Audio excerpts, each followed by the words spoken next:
মা, এটা তুমি কি করলে? আমি আর আমার জামাই, আমার কথা বাদই দিলাম। হ্যাঁ, আমি তো এই বাড়ির মেয়ে, আমাকে না দিলে আমি কিচ্ছু মনে করিনি, কিন্তু আমার জামাই। আমার জামাই মেয়ের প্লেটে নজর দেওয়ার জন্য এই বাড়িতে কেন এসেছিস? হ্যাঁ, তোকে না আমি কতবার বলেছি তোর সাথে সহ্য হচ্ছে না। মা, এটা তুমি কেমন কথা বলছো?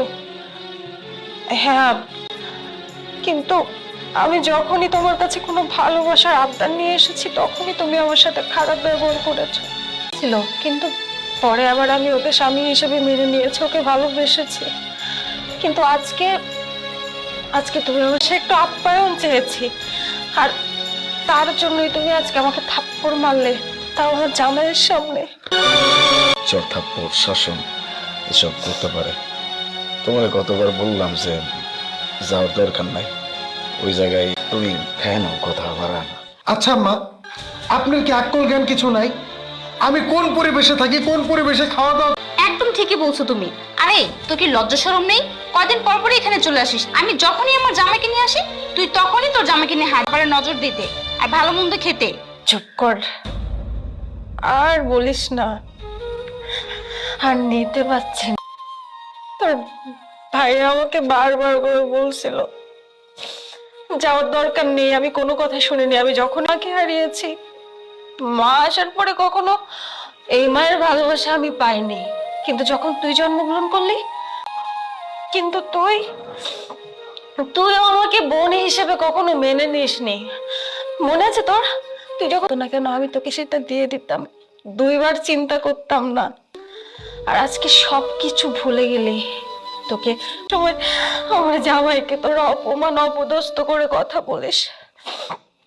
সমস্যা নেই, আমি তো এখানে এসে ঠান্ডা হয়ে গেছে, আমি আর এখানে থাকবো না। আমরা এক্ষুনি এখান থেকে চলে যাচ্ছি। ভুল হয়েছে না? যেহেতু কখনো এই বাড়িতে ঢোকার আগে আগে পারমিশন নিবি, তারপরে এই বাড়িতে ঢুকবি। যা বলছি।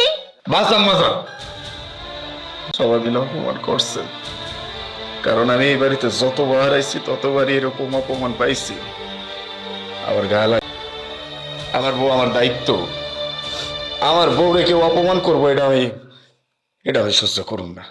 আজকের পর থেকে কথা দিয়ে যাইতেছি, এই বাড়িতে কোনোদিন আমরা দুইজন পা ফালাবো না। অনেকবার কইছিলাম আরে যে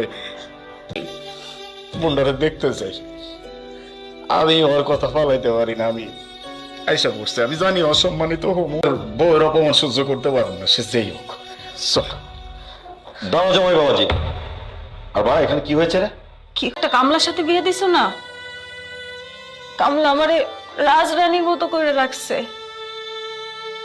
যেটা কখন তোর সাথে বিয়ে দিছিল, তাই না?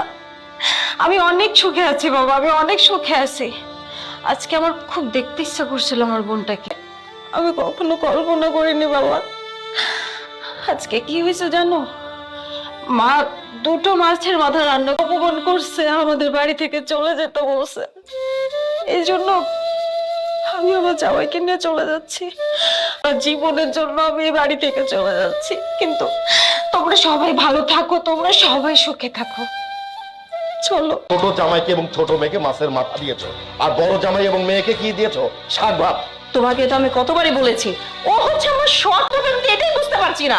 একদম চুপ, কোনো কথা বলবো না। থাক না বাজান, আমার বলে অশিক্ষিত মূর্খ, তাই আমাজান মানুষ তো, কেউ আঘাত করলে আপনার লাগবো, আমারও লাগে, এই জায়গাটাতে লাগে। অনাথ পোলা একটু পরিবার হয়েছে, পরিবার পাইছি, একটু হইলেও ভালোবাসা পাবো, আমার কষ্ট একটু বুঝবি, এটা নিয়ে অনেক গর্ববোধ করি। জানেন আমাজান, এই আমাকে মতো অশিক্ষিত মূর্খ কামলা চাষা যদি না থাকতো, তাহলে এই জন্য আপনারা ভালো মন্দ খাইতে পারেন।